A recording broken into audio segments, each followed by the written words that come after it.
Bonsoir à toutes, bonsoir à tous. Ce soir, dans le temps du débat, après le succès du nouveau Front populaire, les gauches sont-elles désormais réconciliables ? Des larmes de joie et de soulagement.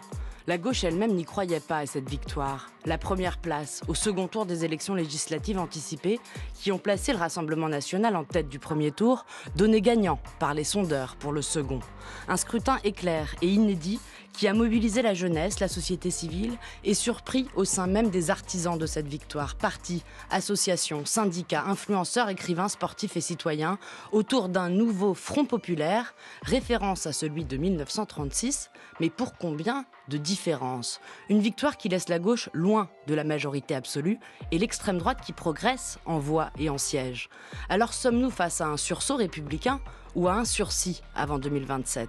Marine Le Pen parle d'une victoire qui ne saurait que différer et la gauche peine à faire émerger une figure consensuelle minée par ses différences de culture et ses divisions de fond. Et dans ce flou, qui s'en sort finalement le mieux ? Après le succès aux élections, la gauche est-elle prête à gouverner et avec qui ? Imposera-t-elle un membre du nouveau Front populaire à Matignon face à un chef de l'État Emmanuel Macron qui joue la montre ? Trouvera-t-elle une majorité de projets ? Osera-t-elle se convertir aux coalitions à l'européenne ? Et gouvernera-t-elle à coup de 49-3 ? L'extrême droite a-t-elle déjà conquis les cœurs et les esprits ? La bataille culturelle a-t-elle été perdue à gauche ? Vivons-nous un scrutin en trompe-l'œil ? Ce sont à toutes ces questions que nous allons tenter de répondre jusqu'à 19h dans le temps du débat. Et pour en parler, je suis très heureuse d'accueillir dans ce studio Olivier Besancenot. Bonsoir. Bonsoir. Merci d'être là. Vous êtes membre du nouveau parti anticapitaliste, le NPA, et vous avez été candidat à la présidentielle à 2 reprises, en 2002 et en 2007, sous la bannière de la LCR, la Ligue communiste révolutionnaire. Face à vous, un député socialiste réélu dimanche soir. Bonsoir, Arthur Delaporte. Bonsoir. Vous avez 32 ans, vous êtes député du Calvados, vous êtes agrégé d'histoire et secrétaire national du PS en charge du travail et de l'emploi. Merci à vous d'avoir accepté notre invitation. Et enfin, une historienne spécialiste des mondes du travail, du socialisme et des mouvements ouvriers. Bonsoir Marion Fontaine. Bonsoir. Vous êtes professeur d'histoire au Centre d'histoire de Sciences Po. Merci d'avoir accepté notre invitation. Je cite votre dernier ouvrage collectif sorti en 2021, Le travail en Europe occidentale 1830-1939 aux éditions Atland. Le nouveau Front populaire respectera le mandat que lui ont donné les votes pour ses candidats. La parole donnée sera tenue. Le nouveau Front populaire appliquera son programme. Rien que son programme, mais tout son programme.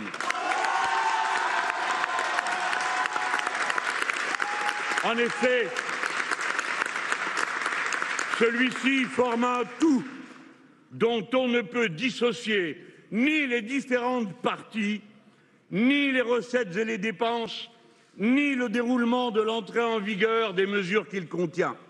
La voix de Jean-Luc Mélenchon, dimanche 7 juillet au soir, juste après l'annonce des résultats de ce second tour des élections législatives remportées par la gauche et le nouveau Front populaire dont vous faites tous les deux partie. Arthur Delaporte et Olivier Besancenot. C'est suffisamment rare pour être souligné. Merci d'être face à face. Est-ce que cette parole donnée sera tenue ? Rien que le programme, tout le programme. Arthur Delaporte. Écoutez, aujourd'hui, c'est vrai que je vous parle en ayant été élu, en défendant un programme et en disant que j'ai été élu et porté par cela dans un contexte quand même très singulier. Et donc, on a un programme, mais est-ce qu'on est en capacité de le faire appliquer ? Ça dépendra de la majorité politique qui se dessine à l'Assemblée nationale et dont nous devrons, par pragmatisme, on va dire, bien tenir compte. Parce qu'on ne pourra pas faire passer toutes les réformes forcément contre l'avis du Parlement, parce qu'on n'a pas forcément la majorité absolue, on n'est même pas du tout. Olivier Besancenot, on vous a beaucoup entendu, place de la République, vous vous êtes mobilisé, vous avez dit on s'est fait violence pour cette alliance, arriver jusqu'aux socialistes, c'est pas dans votre culture politique. Pourquoi l'avoir fait ? L'heure était trop grave ?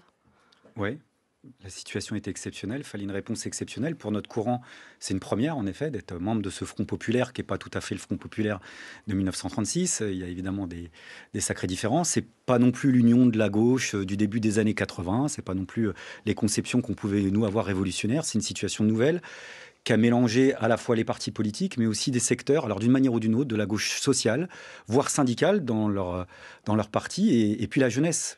Moi, évidemment, il y a tout ce qui nous attend, des tas de problèmes. mais j'allais dire c'est des problèmes de riches, entre guillemets, parce qu'on aurait pu ne pas avoir ces problèmes-là et se taper un gouvernement RN. C'était ça qui était écrit, le récit qui nous était imposé par avance, et on a réussi à le faire dérouter collectivement, parce que je crois que malgré tout, au-delà des effets trompe-l'œil ou pas, il y a eu quand même une dynamique, et qui, je termine là-dessus, au moins c'est pour moi cristallisé sur la jeunesse. Ça, pour le coup, c'est un acquis, parce que dans le narratif imposé, le discours voulait que le RN avait gagné les ouvriers et les jeunes. Voilà. Bon, la jeunesse, c'est plus le cas. Ce qui ne veut pas dire qu'il n'y a pas des jeunes qui votent RN. Mais je veux dire, ça, on l'a senti dans la mobilisation, et ça donne de l'espoir. Vous qui avez été au cœur, Olivier Besancenot, de l'élection présidentielle du 21 avril 2002, vous nous avez dit en préparant l'émission que vous n'aviez jamais vu ça, cette mobilisation. Alors, pas en nombre, parce que si on est tout à fait honnête, en 2002, il y avait plus de monde dans la rue qu'il y en a eu cette fois-ci. Il faut être franc sur le rapport de force. Mais ça fait très longtemps, sur la lutte contre le Rassemblement national, qu'on n'a pas vu. Même la première manifestation du samedi, il y a maintenant plus de 2 semaines, enfin à Paris, il y a eu un moment tout à fait troublant, moi qui me donnait la chair de poule, où il y avait ces vagues de jeunes qui déferlaient le long du trottoir. Et ça, typiquement, quand ça dépasse les cortèges habituels, c'est qu'il y a bien quelque chose qui se passe. Et puis, il y a des dizaines de milliers de jeunes, d'une manière ou d'une autre, qui, sans être dans une organisation particulière, se sont politisés, s'engagent et vont devoir agir dans une période entièrement nouvelle qui, par bien des aspects, reste encore sombre. Marion Fontaine, je me tourne vers l'historienne que vous êtes. Vous aussi, vous dites c'est historique, inédit, on n'a jamais vu ça. C'est pas le Front populaire, c'est pas la gauche plurielle, c'est pas le gouvernement de Waldeck-Rousseau. Alors, l'historienne a tendance à vous dire qu'aucune expérience historique jamais ne serait édite. Donc, évidemment, l'expérience historique qui s'ouvre aujourd'hui, et je pense qu'Olivier Besancenot comme Arthur Delaporte en sont plus conscients en tant qu'acteurs politiques, est évidemment inédite. En même temps, effectivement, moi, ce qui me frappe, c'est que cette expérience est à la fois extrêmement ancrée dans un présent, dans une immédiateté, et donc ouvre à énormément d'incertitudes. Je pense que personne ne sait exactement comment tout ça va tourner dans un mois, dans 2 mois, dans 6, dans 1 an, dans 2 ans, dans 3 ans. En même temps, en effet, ce qui m'a frappé, c'est le poids d'un certain nombre de souvenirs historiques. C'est ce poids quand même des souvenirs historiques qui a facilité cette réunion des gauches quasi automatiques contre l'extrême droite. C'est ce poids historique qui a fait rejaillir ce syntagme du Front populaire pour appeler. Bon, il y a eu aussi d'autres expériences historiques, je trouve intéressant, en effet, qui n'ont pas été mobilisées, mais qui auraient pu ou qui pourraient être mobilisées. Je trouve intéressant qu'Olivier Besancenot mentionne en effet des choses dont on n'a pas du tout parlé, mais l'expérience d'union des gauches des années 70, l'expérience de la gauche plurielle des années 90, l'expérience encore plus ancienne de la défense républicaine de l'extrême fin du 19e siècle. Donc je pense pour l'historienne, c'est intéressant de voir encore une fois à la fois comment tout ça est neuf, mais s'ancre en même temps ou permet de penser ou de repenser toute une série d'expériences historiques. Arthur Delaporte, député socialiste. Oui, moi je voulais rebondir sur ce que disait Olivier Besancenot sur la question de l'espoir. En fait, moi j'ai trouvé ça extrêmement singulier dans cette campagne d'être porté à ce point. J'avais vu en 2022 déjà ce que la NUPES avait pu produire d'horizon d'attente chez les militants de gauche, mais là on était sur quelque chose qui était bien supérieur. J'avais du jour au lendemain des dizaines de personnes qui affluaient pour prêter main forte et dire j'étais là et je pouvais pas rester devant ma télé comme simple spectateur. Et cet engagement militant, c'était pas simplement dans la 2e circonscription du Calvados, c'était partout. Tous les collègues, tous les candidats ont été vraiment surpris par cet engouement, et cet engouement qui renvoie aussi à l'horizon que véhicule aussi le nouveau Front populaire, qui est celui d'un espoir d'alternance, de changement social que nous avons porté sur cette campagne. Alors la grande difficulté maintenant qui s'ouvre, c'est que par rapport à la gauche plurielle, par exemple, de Lionel Jospin, le nouveau Front populaire est loin de la majorité absolue, à peu près 182 députés. On a entendu Olivier Faure, le premier secrétaire du PS, aujourd'hui se proposer comme Premier ministre. On entend d'autres noms de femmes, par exemple à la France Insoumise, Mathilde Panot, Clémence Guettet. On entend l'une des révélations de cette campagne chez les écologistes, Marine Tondelier. Quelle est la stratégie Que va-t-il se passer, Arthur Delaporte? C'est assez illisible, je pense, pour les électeurs dont vous parliez, qui se sont mobilisés et qui, à mon avis, ont beaucoup d'espoir aussi dans ce programme.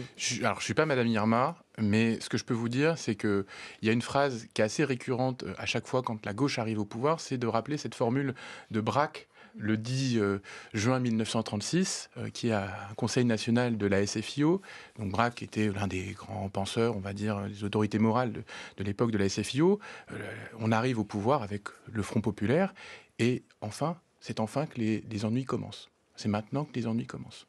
Et c'est vrai que cette phrase avait été rappelée par François Hollande, qu'il avait attribuée à Blum en 2012, et elle avait été aussi rappelée en 97 avec la gauche plurielle, et aujourd'hui, plus qu'en 97, puisqu'à l'époque il y avait une majorité absolue. 319 députés. Voilà, puisque plus qu'à l'époque de François Hollande, où il y avait une majorité absolue pour faire appliquer un programme, là on se retrouve dans une situation de reparlementarisation totale du régime, avec l'absence de majorité claire qui se dessine, et donc ça complique encore plus les choses. C'est-à-dire qu'on n'a pas simplement, on va dire, les forces économiques qui sont hostiles, mais on a aussi une difficulté à aller conquérir une majorité dans l'Assemblée qui nous rappelle peut-être certaines, finalement, coalitions plutôt de la 4e République. Et moi, je dirais, si on doit chercher des références sans être dans une reproduction du passé, peut-être qu'on est sur quelque chose qui ressemble plus à 1956 qu'à 1997, voilà, au moment où Guy Monnet, par exemple, devient Premier ministre. Est-ce que vous, Arthur Delaporte, vous soutenez le message que vous envoient vos collègues socialistes du Parlement européen, c'est-à-dire faites des coalitions, gouvernez avec une partie d'ensemble, gouvernez avec la France insoumise de temps en temps, travaillez ensemble? Enfin, nos collègues du Parlement et nos collègues socialistes en Europe sont dans des régimes parlementaires. Et donc, ils ne sont pas plongés dans les arcanes et aussi la culture institutionnelle de la Ve République. Et moi, ce qui me sidère depuis quelques jours, c'est que même si on a une reparlementarisation, elle se fait dans le corps de la Ve. Et donc, le président de la République lui-même n'a pas encore pris conscience qu'il devait nommer un Premier ministre issu de la nouvelle coalition majoritaire. Et ça, c'est extrêmement compliqué. Et puis, on entendait ce matin la présidente de l'Assemblée nationale dire pourquoi pas moi, finalement. Et donc, le fait que les macronistes eux-mêmes n'aient pas compris qu'ils étaient désormais une espèce de canard sans tête, ça complique les choses. Et donc, nous, derrière, on essaie d'avancer.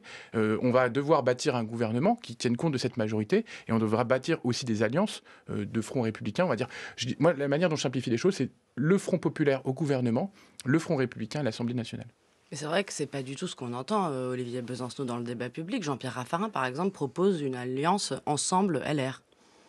Oui, c'est pas exclu qu'il y ait une escroquerie électorale, y compris qui sorte de scrutin, avec un gouvernement de droite, centre-droit, tout ce que vous voudrez, pour essayer de faire en sorte qu'on a finalement effacé le fait qu'on était consulté. Mais je crois qu'il faut prendre l'ampleur de la crise politique et de régime dans laquelle on est.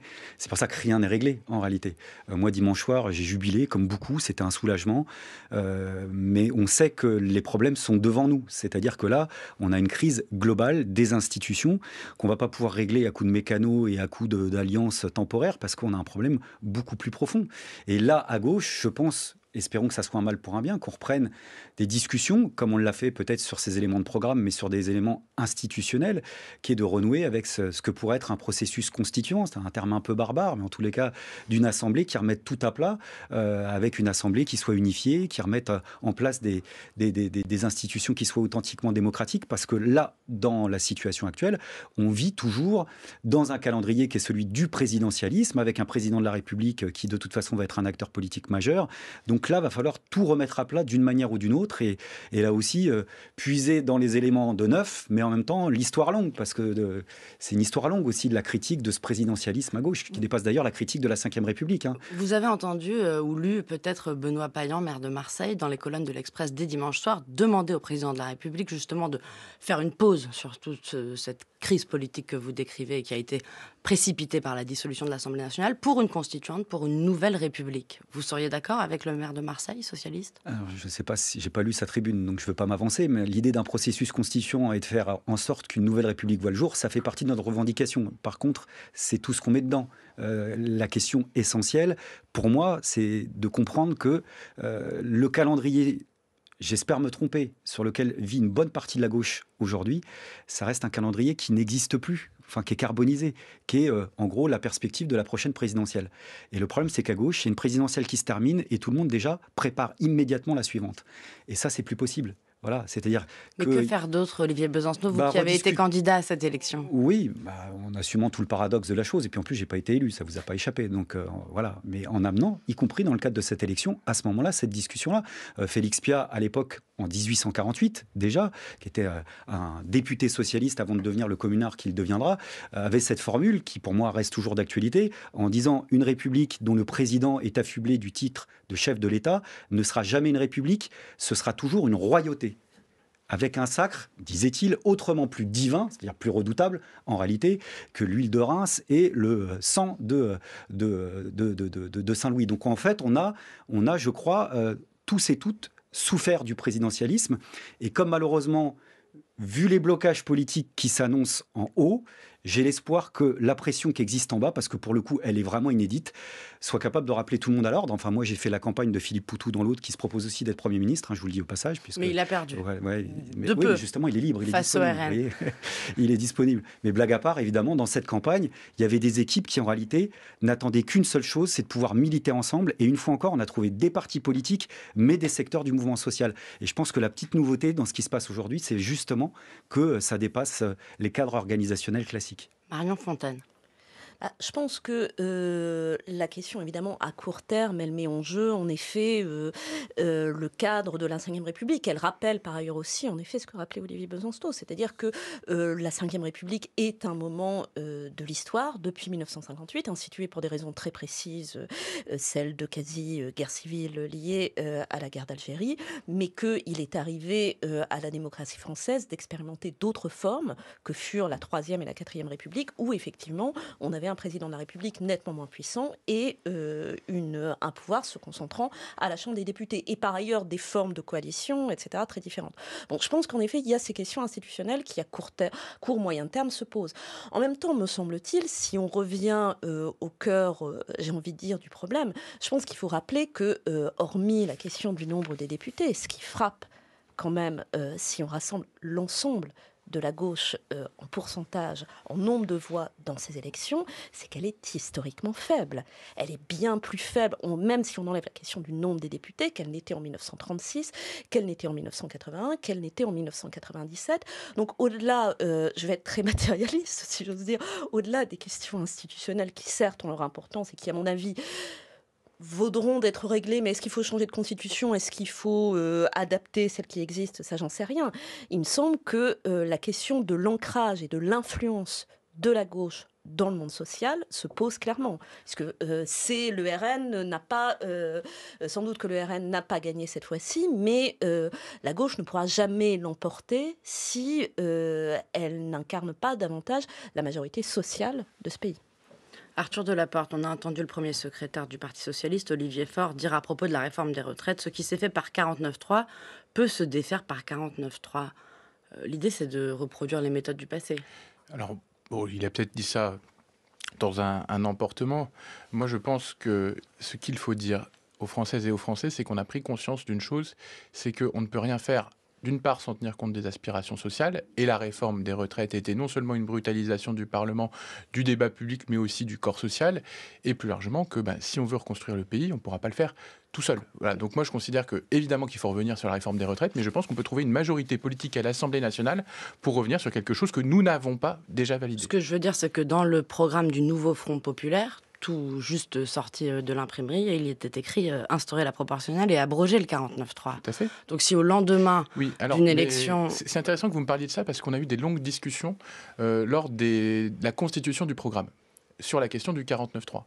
Et il y avait certains qui disaient, le 49.3, il faut s'engager à ne pas l'utiliser. Et d'autres qui disaient, et je trouve assez intelligemment, le 49.3, il faut s'engager à l'utiliser le moins possible.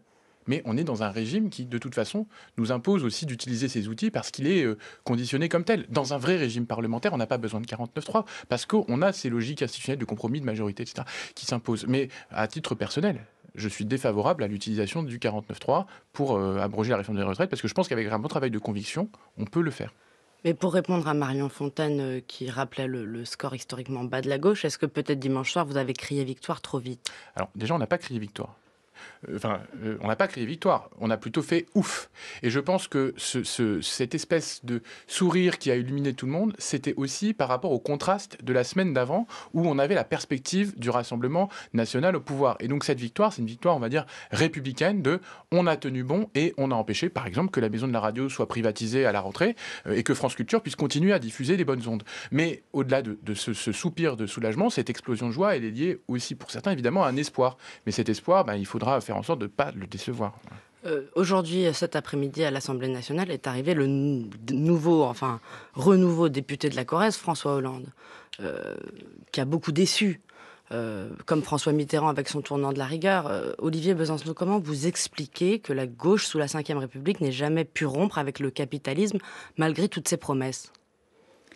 Ça, c'est peut-être pas à moi qu'il faut poser cette question-là, parce que ça fait partie du passif qu'on n'oublie pas. C'est-à-dire que dans la situation présente, si les gens font plus la différence entre la gauche et la droite, c'est pas parce que quand la droite est au pouvoir, elle mène une politique de gauche. Ça, c'est jamais arrivé. L'inverse est arrivé.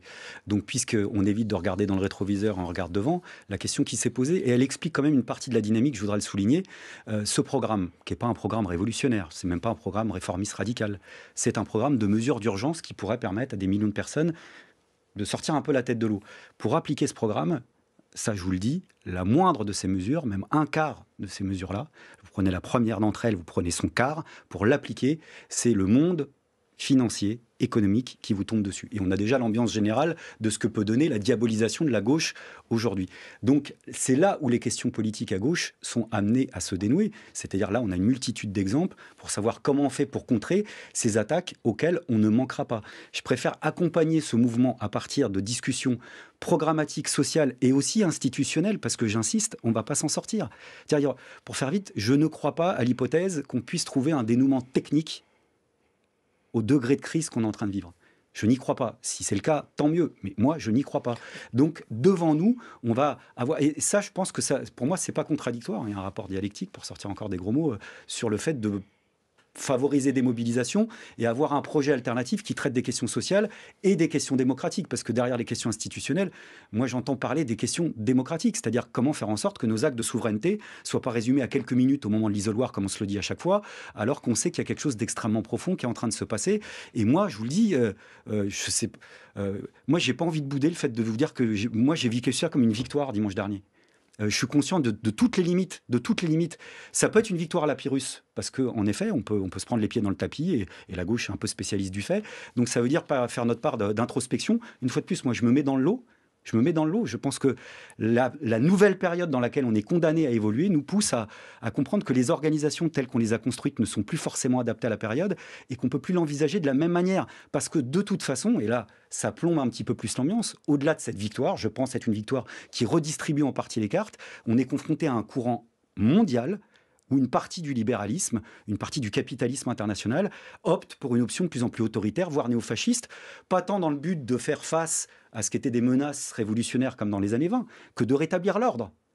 Et ça, c'est une option de plus en plus forte. On le voit avec l'option Bolloré en France, mais c'est qu'une illustration de quelque chose de plus profond. Donc dans cette ambiance généralisée, je pense qu'on a besoin de continuer à faire front. Voilà, en combinant l'unité et la radicalité, et essayer de remettre à l'endroit tous ces messages qui aujourd'hui partent dans tous les sens, où tout est mélangé. On rend responsable de la crise ceux qui en sont victimes, on rend responsable du chômage les chômeurs, on rend responsable du sexisme les féminismes par leurs actions, on rend responsable aujourd'hui la gauche du racisme et de l'antisémitisme. Et l'extrême droite serait devenue antiraciste. Donc ce front renversé, il s'agit de continuer à l'aborder ensemble, en tous les cas je l'espère. Marion Fontaine, vous dites souvent, vous nous avez dit en préparant l'émission, la gauche a limité les dégâts, mais tout commence, il faut reconstruire une idéologie matérialiste. Alors, je suis intéressée parce que je ne serais pas nécessairement d'accord, mais c'est l'enjeu des controverses de gauche avec Olivier Besancenot. Mais effectivement, je pense que s'il peut y avoir quelque chose d'intéressant et de positif dans le moment qui s'ouvre, c'est de permettre à la gauche, non pas de s'unir et d'être d'accord sur tout. Les gauches françaises, traditionnellement, vivent en pluralité et ce n'est pas nécessairement un problème. Après tout, c'est comme ça qu'elles évoluent depuis 150 ans. En revanche, force est de constater que depuis 10 ans, 15 ans, 20 ans, 30 ans, je n'en sais rien, ces gauches, collectivement d'ailleurs, j'ai envie de dire, se sont un peu épuisées idéologiquement et que les terrains qu'elles pouvaient avoir en commun, par exemple ce que pouvaient avoir en commun, je ne sais pas, le Parti communiste et le Parti socialiste, au-delà de toutes leurs divergences, au-delà de toutes les manières dont ils se sont battus, c'est au fond en effet une analyse marxiste, la critique du capitalisme, etc. etc. Or aujourd'hui, sans doute, on n'a pas beaucoup parlé de gauche irréconciliable, mais je pense que ce qui a aussi été tout à fait pervers et délétère, c'est que ces formes d'irréconciliabilité se sont creusées sur des querelles de personnes. On en a eu la démonstration depuis 8 ou 9 mois, sur effectivement des questions diverses et variées, et qu'au fond, ce qui manque, c'est non pas que les gauches s'unissent et soient d'accord, et que Olivier Besancenot et Arthur Delaporte soient d'accord, parce que je pense que c'est pas nécessairement l'enjeu, mais en revanche qu'il y ait un terrain commun et un socle commun sur la base duquel ces gauches puissent controverser quelle vision de la société, quel groupe associé pour un projet social, quelle vision de la justice sociale et de l'émancipation, quel internationalisme. Parce que je pense que c'est une question dont on n'a absolument pas parlé, qui est fondamentale. Donc comment reconstruire ce socle sur la base duquel les gauches pourront être en controverse ? Arthur Delaporte, c'est vrai que ça fait, Marion Fontaine disait 8 mois, moi je dirais plusieurs années qu'on entend ces anathèmes, ces insultes à gauche, mais même encore récemment pendant la campagne, François Ruffin traitant Jean-Luc Mélenchon de boulet. Est-ce qu'elles sont réconciliables, cette ancienne NUPES ? Est-ce que finalement c'était un vote de barrage républicain contre Jordan Bardella, mais pas un vote d'adhésion dimanche ? En fait, moi j'ai tendance à dire que les gauches ont toujours été réconciliables, au sens où, en fait, c'est par le dialogue et la pluralité des expressions qu'on construit derrière la gauche. La gauche, c'est pas quelque chose d'unique. C'est une pluralité d'opinions, de courants, de points de vue, et c'est cette culture parlementaire qui a été celle du Parti socialiste depuis la fin du 19e siècle, qui a construit, permis de faire dialoguer ces cultures de gauche réconciliables. Mais la réconciliation, c'est un processus. Et c'est ça la démocratie, en fait. Mais là, vous avez peu de temps pour cette réconciliation. Mais là, la réconciliation, en fait, c'est en fait, on alterne les phases où on va converger et les phases où on va se différencier. Mais ça, c'est assez logique. Et là, on est dans une phase de convergence parce qu'il y a un enjeu, c'est de se rassembler pour prendre le gouvernement. Mais ne vous en faites pas. Dès aujourd'hui et dès demain, on continuera toujours à avoir des différences. Moi, si je suis au Parti socialiste et pas, par exemple, au Parti communiste ou chez les Verts, c'est parce que je me suis engagé dans un système de valeurs qui est défendu par un parti politique. Mais j'entends que ce parti puisse dialoguer avec d'autres formations politiques dans cette culture démocratique pour derrière produire des coalitions, des alliances, ce qui est le nouveau Front populaire, qui est une alliance qui non seulement rassemble les partis, mais aussi, et Olivier de Besancenot le disait, des organisations syndicales, associatives et qui le portent. Mais Arthur Delaporte, vous ne pouvez pas faire comme si l'actualité n'existait pas.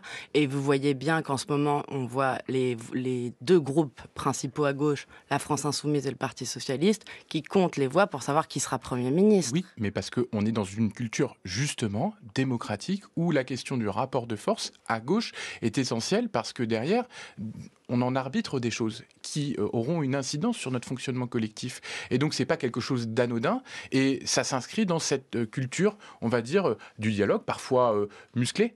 Mais pour moi, quand on discute ce qui s'est passé, par exemple, entre François Ruffin et Raphaël Glucksmann, je ne sais pas si vous vous souvenez, au début de la campagne des européennes, ils se sont échangés des courriers pour exprimer leur désaccord. J'ai trouvé que certains d'entre eux étaient particulièrement durs. Les mots employés par l'un et par l'autre étaient durs. Et pourtant, ça fait partie de la controverse. Mais c'est ça qui se passe à gauche et qu'on est en capacité de débattre de nos idées, que Olivier Besancenot a fait un certain nombre de débats à gauche ces dernières années. Enfin, je veux dire, la gauche, elle se retrouve, elle discute, elle débat. Elle n'est pas forcément toujours d'accord. Parfois, c'est un peu musclé, mais en même temps, c'est sain. Ce qui ne se passe pas à droite. À droite, on ne débat pas. On ne dit pas que les droites sont divisées alors qu'elles le sont. Eh bien, c'est peut-être notre capacité à débattre qui fait aujourd'hui qu'on est en capacité de gouverner. Mais votre collègue de l'heure, Philippe Brun, député socialiste, disait qu'il était prêt à gouverner avec Aurélien Pradié de LR. Oui, mais en fait, ça, Philippe Brun, il dit ce qu'il veut. Mais moi, j'entends aujourd'hui que je ne suis pas en capacité de former, je n'ai pas envie, et les électeurs ne m'ont pas élu pour former un gouvernement avec des gens qui ont voté la loi immigration, dont je combats les valeurs. Moi, à gauche, pourquoi je suis à gauche ? C'est parce qu'on a un système de valeurs partagées sur des principes de justice et d'égalité. Eh bien, en fait, c'est avec ces gens-là que j'ai envie demain de construire quelque chose, même si on peut avoir des divergences, et Marion le disait à l'instant, sur les questions internationales en particulier, et ça a été l'occasion de le voir lors des élections européennes. Mais une dernière question, qui vous voulez voir, vous, à Matignon, Arthur Delaporte ? Ça, c'est la question que tout le monde se pose. Moi, par ce qu'on appelle un patriotisme de parti, j'ai tendance à dire qu'il faut un socialiste à Matignon, qu'il y a des personnes qui sont légitimes pour cela, qui sont le premier secrétaire, par exemple, ou le président du groupe parlementaire. C'est ce qui s'est fait historiquement. Et par ailleurs, je pense que être à Matignon demain, c'est être en capacité non seulement d'être un pivot au sein de l'Alliance du Nouveau Front populaire, mais aussi en capacité d'aller chercher des majorités politiques à l'Assemblée nationale. Un socialiste est très bien placé pour le faire. Un dernier mot sur ce sujet, Olivier Besancenot. En ce moment même, il y a une intersyndicale avec Sophie Binet, Marie-Lise Léon, les forces syndicales qui se réunissent, comme si dans une autre salle, en fait, que les partis politiques. Et vous, Olivier Besancenot, dans cette courte campagne, vous avez envie d'être la vigie, vous avez envie de faire attention à ce que la société civile, les syndicats, les associations, les citoyens soient associés aux partis. Vous trouvez qu'on en prend le chemin ? C'est plus qu'associé, c'est-à-dire moi je suis pour en finir avec cette rupture un peu condescendante où la politique c'est quelque chose de sérieux, c'est les institutions, c'est là que ça se passe. Le restant c'est de la contestation sociale. Moi je pense qu'il y a énormément de politique au bon sens du terme dans toutes les contestations sociales. On l'a vécu pendant le mouvement des retraites, on le voit dans les collectifs féministes, dans les mouvements écologistes, on le voit dans les collectifs de quartier également. Donc moi je serais pour une relation complémentaire entre la gauche sociale et politique dans le respect de l'indépendance et de l'autonomie des uns et des autres. Mais de fait, on a poussé ensemble. Là, cette fois-ci, on a poussé ensemble. Le problème, ça serait de l'assumer. Et là, comme je sais, la crainte est un peu repartie, les vieux travers, les vieux démons nous rattrapent une fois encore. Moi, j'aimerais que ça nous serve de leçon et qu'on soit capable de dépasser ça, c'est-à-dire, une fois de plus, être pragmatique. On n'a pas besoin d'être d'accord sur tout pour s'entendre sur des points essentiels sur lesquels avancer. Et dans la période, on va en avoir besoin. Donc ça concerne la gauche syndicale, ça concerne la gauche politique, ça concerne la gauche sociale, ça concerne tout le monde. Quitte à convaincre l'aile gauche de la Macronie pour faire passer les projets à l'Assemblée ? Je viens pas de parler d'eux là tout de suite maintenant. Non, je pense que l'espoir est ailleurs. C'est pour ça que je vous pose la question. Oui, mais donc je peux le rappeler qu'une fois de plus, la solution pour moi, elle est évidemment pas là, mais on a besoin de regarder au-delà du Parlement. Voilà, au-delà du Parlement et de comment entretenir la dynamique qui vient à peine de commencer. Soit on l'entretient, soit on la flingue d'avance en rejoignant les mécanos institutionnels qu'on joue depuis trop longtemps. France Culture, le temps du débat. Astrid de Vilaine. Il s'agit d'un plan sérieux pour l'avenir de notre pays. Chacune des politiques dans ce document, politique après politique après politique, a été soigneusement étudiée et évaluée pour s'assurer qu'on peut l'appliquer. Je ne vais pas faire comme Rishi Sunak, proposer des choses qui ne sont pas applicables. Les gens en ont assez de ça, ils en ont marre. Il s'agit d'un plan sérieux qui a été longuement réfléchi. On ne sort pas des lapins du chapeau, ce n'est pas une pantomime, on a déjà vécu ça et je me présente comme candidat pour être Premier ministre, pas pour gérer un cirque. Merci beaucoup. Vous venez d'entendre Keir Starmer, le leader du Parti travailliste, devenu chef du gouvernement du Royaume-Uni après le triomphe de son parti aux législatives le 4 juillet dernier. Il répondait le 13 juin lors de sa campagne à une journaliste qui lui demandait si le manifeste de son parti n'était pas le manifeste du capitaine Prudence. Est-ce que ces élections, selon vous, Marion Fontaine, elles ont un écho avec ce qui se passe en ce moment en France ou pas du tout ? Je ne suis pas spécialiste des élections au Royaume-Uni. La seule chose que je peux observer, c'est que si là aussi on essaie de regarder dans une perspective qui sorte un peu des frontières nationales, c'est que il y a une crise générale depuis 30-40 ans de l'imaginaire des gauches, c'est-à-dire que son imaginaire adossé à l'industrialisation, au monde ouvrier, etc., est rentré profondément en crise et que ce soit encore une fois en Inde, en Grande-Bretagne, en Allemagne, en France, ces gauches sont collectivement à la recherche d'un nouveau type d'imaginaire. Que ce soit lent, etc., que ça prenne des formes différentes. Après tout, je pense qu'il faut aussi y avoir un raisonnement. On regarde un petit peu les élections conjoncturelles, mais aussi la manière dont tout ça évolue sur le plus long terme. Alors pour poursuivre, c'est vrai que le programme du leader travailliste anglais était très raisonnable. C'est la social-démocratie à l'ancienne, malgré un plan d'investissement sur l'écologie.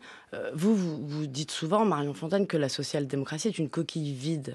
Alors, j'ai dit que la social-démocratie était une coquille vide en France. C'est-à-dire que, historiquement, en France, le terme, je pense qu'il faut aussi un moment que, à gauche, on réfléchisse au sens des mots. Révolution, réforme, social-démocratie. En France, historiquement, la social-démocratie, qui signifie aussi une association extrêmement étroite avec le monde syndical, a toujours difficilement existé et on a préféré parler de socialisme. Quand je dis que la social-démocratie est une coquille vide, c'est qu'aujourd'hui, elle désigne des politiques de nature extrêmement diverse, mais qui ne représente pas une cohérence idéologique telle que pouvait l'incarner le socialisme ou la social-démocratie. Vous voulez dire qu'ils peuvent être menés par le centre-gauche, le centre-droit ou le centre... Qui peuvent être menés par le centre-gauche, parce que je ne pense pas que la politique, de ce que j'ai vu, de la politique du Labour qui est annoncée, n'est pas une politique de droite. Mais en revanche, la question de ce qui tient et des colonnes vertébrales idéologiques des différents projets de gauche, encore une fois, elle est posée. Et je pense qu'à moyen terme, c'est bien la question qui est posée. Arthur Delaporte, qu'est-ce que vous inspire l'extrait qu'on vient d'entendre ? Je suis là pour être Premier ministre, pas pour gérer un cirque. On a beaucoup entendu cette thématique du cirque concernant les Insoumis lors des derniers mois. Alors, sauf que Keir Starmer faisait plutôt référence à ses opposants qui étaient au pouvoir. Donc, lui, il faisait aussi preuve de responsabilité face aux amateurs qui gouvernaient et qui étaient plutôt les conservateurs. Et moi, ce que je dois dire par rapport à la question du cirque parlementaire, on va dire, moi, j'ai toujours combattu cette image qui était véhiculée dans l'opinion des insoumis prétendument virulents, parce que c'est le registre classique de l'antiparlementarisme. Ceux qui disent « regardez-les comme ils sont indignes du Parlement », c'est une espèce de bourgeoisie qui tient à son siège, en gros. C'est un thème qui ressort en permanence dans l'histoire. On utilisait ça contre les communistes dans les années, fin des années 40, et on utilisait ça dans les années 1890 contre les socialistes, de dire que, regardez, c'était des gens qui ne respectaient pas leur mandat. Évidemment qu'il y a eu des moments, une stratégie ce qu'on appelait du bruit et de la fureur de Jean-Luc Mélenchon. Mais c'était des moments extrêmement ponctuels et le Parlement n'a jamais été un cirque. Et moi, j'ai été quand même pendant 2 ans dans un Parlement qui, malgré tout, fonctionnait. Et quand c'était soi-disant un cirque, c'était dans les moments de brutalisation du Parlement. C'est-à-dire, quand on faisait des 49.3 sur la réforme des retraites, oui, il y a de l'emportement. Pourquoi ? Parce que le Parlement, c'est aussi la caisse de résonance du corps social. Et quand on brutalise le corps politique, on brutalise aussi le corps social. Est-ce que vous, Arthur Delaporte, député socialiste du Calvados, vous vous dites social-démocrate ? Alors moi, je me dis socialiste. Je me dis profondément socialiste. Je suis démocrate, évidemment, mais comme le disait Marion Fontaine, se dire social-démocrate, c'est tout de suite, en France, se dire quasiment social-libéral. C'est qu'on n'a pas cédé assez, finalement, on n'a pas fait notre Bad Godesberg, comme on disait dans les années 90. Les Allemands avaient su se tourner vers la social-démocratie, c'est-à-dire accepter l'économie de marché, et les socialistes n'avaient pas su le faire. Ce qui n'est pas vrai. C'est-à-dire que le Parti socialiste a toujours été, en tout cas dans la seconde partie du XXe siècle, pour une économie de marché régulée, même si on a continué jusqu'à assez longtemps à employer le mot de révolution, ce que fait encore aujourd'hui Olivier Besancenot. Mais pour moi, je suis socialiste. Voilà, je suis socialiste. Olivier Besancenot, sur la victoire des travaillistes anglais et peut-être même sur la social-démocratie. Je ne sais pas si vous vous souvenez de la une de l'Obs, François Ruffin, qui dit « Je suis social-démocrate ». C'était une stratégie pour vous, pour essayer d'aller conquérir de nouveaux électeurs au centre-gauche ? Alors, pour rien vous cacher, ça m'a échappé, cette une de l'Obs. Pour répondre de ce que j'ai vu, Non, mais vraiment, ça peut arriver, faut pas m'en vouloir. C'est peut-être que le message n'a pas été entendu. Peut-être, ou que j'ai pas voulu l'entendre, c'est peut-être ça aussi. Côté travailliste, il y aurait beaucoup de choses à dire. Les conservateurs ont connu aussi bien des déboires à leur droite, et ça explique aussi le succès de cette composante travailliste qui profite de ça. Par ailleurs, Corbyn a aussi été élu, donc moi, j'en tire pas des...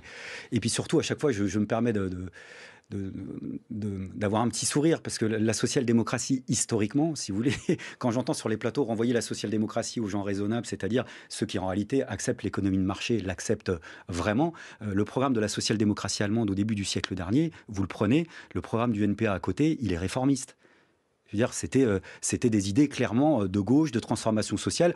Une idée de la transformation sociale que je ne partage pas historiquement dans ma lecture, mais je veux dire qu'avait son existence. Donc il y a une multitude, vous voulez, il y a une 50aine d'années au Chili, il y a eu un président socialiste qui s'appelait Salvador Allende, qui pendant 3 années a mené une politique d'unité populaire. C'est un des rares exemples que je connais, comme quoi des fois les choses sont un peu plus troublantes, d'un président socialiste qui veut tenir ses engagements et qui a un rapport complémentaire avec la mobilisation, avec une partie de sa gauche qui est en dehors du gouvernement et qui le soutient quand ça va bien. Donc voilà, on ne peut pas tout résumer, mais il y a surtout cet appel à reprendre les clous politiques qui étaient ceux que nous imposait une certaine pensée dominante. Dans le programme du Front populaire, il y a la volonté de sortir de cette logique-là. Et moi, je la note, parce que dans ce travail d'hégémonie politique, sur lequel j'espère un maximum de la gauche va pouvoir renouer, et là, il y a du travail qui nous attend, il y a ce qu'on n'a pas fait, il y a aussi des moyens qui sont disproportionnés. Donner à la gauche une chaîne d'information continue avec les moyens de Bolloré une radio, moi, je vous assure qu'on va faire reculer le Front National de 10%. On paye aussi ça. On n'a pas les mêmes moyens. Donc, ce qui nous incite à avoir encore plus d'engouement pour cerner, en effet, des sujets stratégiques sur lesquels on n'est pas forcément d'accord sur tout, mais sur lesquels, même partiellement, on pourrait s'entendre pour les replanter dans le décor et repartir en effet à l'assaut de ces majorités sociales auxquelles on aspire. On va parler de la bataille culturelle qui a sans doute été perdue à gauche et vous nous direz pourquoi si vous le savez. Mais j'aimerais qu'on revienne, Olivier Besancenot, sur un livre que vous avez publié il y a 10 ans, en 2014, La conjuration des inégaux. Vous citez Louise Michel, le nombre immense qui ne connaissent pas sa propre force. Est-ce qu'aujourd'hui, les inégaux, ils ne votent pas surtout pour le Rassemblement national ? Alors écoutez, là aussi, il y aurait beaucoup de choses à dire dans ce récit dominant sur le fait que tous les ouvriers votent pour le Rassemblement national. Pas tous, mais on sait qu'il y a une... Non, mais je veux dire, le discours vraiment dominant, c'est ce qu'on entend. Et il faut aussi plier. En fait, beaucoup, mais pas tous. En effet, quand on regarde de plus près les niveaux de revenus, c'est beaucoup plus complexe que ça.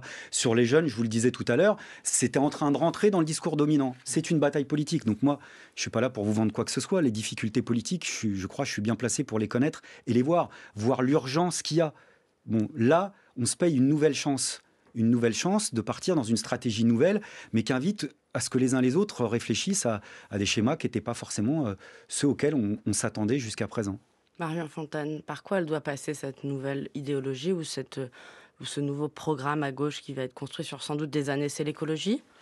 Je laisse à Olivier Besancenot, Arthur Delaporte et bien d'autres. Je suis pas une actrice politique, donc c'est pas à moi de dire comment on reconstruit. Ce qui me semble en revanche, il y a 2 ou 3 choses qui m'apparaissent, mais qui apparaissent aussi dans ce que disent Arthur Delaporte et Olivier Besancenot. C'est d'abord qu'en effet savoir en effet ce qui rassemble, la crise écologique, l'émancipation, la démocratie.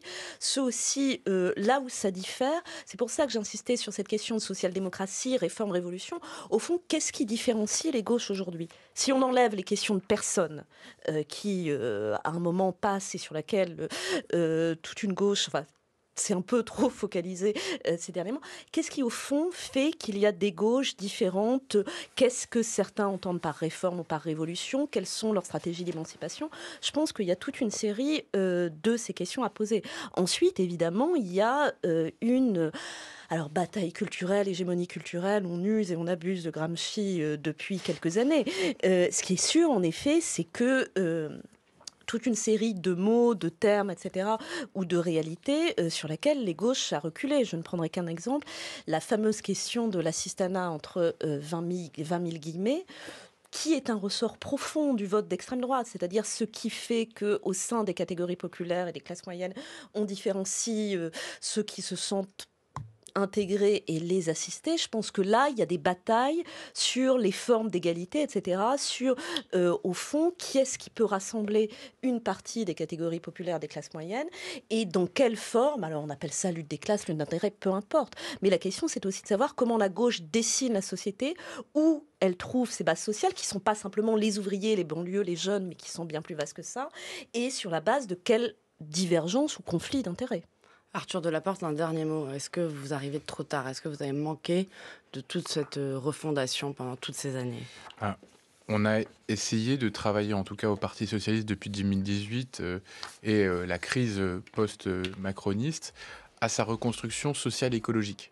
Parce que je pense, et vous l'avez un peu dessiné dans votre question auparavant, que la vraie question dont on doit se saisir pour faire muter le socialisme, c'est la question de la crise climatique. Et donc aujourd'hui, tout est matricé par ça, question sociale, question climatique. Cette refondation, elle partira de là. Et le nouveau Front populaire, il est fondamentalement social-écologique. Merci Arthur Delaporte d'avoir accepté le principe de cette émission. Je rappelle que vous avez été réélu député de la 2e circonscription du Calvados pour le Parti socialiste. Merci Marion Fontaine d'avoir été là, historienne, spécialiste des mondes du travail. Vous êtes professeur d'histoire au Centre d'histoire de Sciences Po. Et merci Olivier Besancenot, membre du NPA, d'avoir été avec nous. Merci à toute l'équipe qui m'a aidé à préparer cette émission. Juliette Deveau, Anouk Sevenot, Zoé Véziroglou, à la réalisation Luc-Jean Reynaud et à la technique Noé Chaban. Restez avec nous sur France Culture. Vous avez rendez-vous avec Caroline Brouet en direct de Montpellier pour la 38e édition des Rencontres de Pétrarque.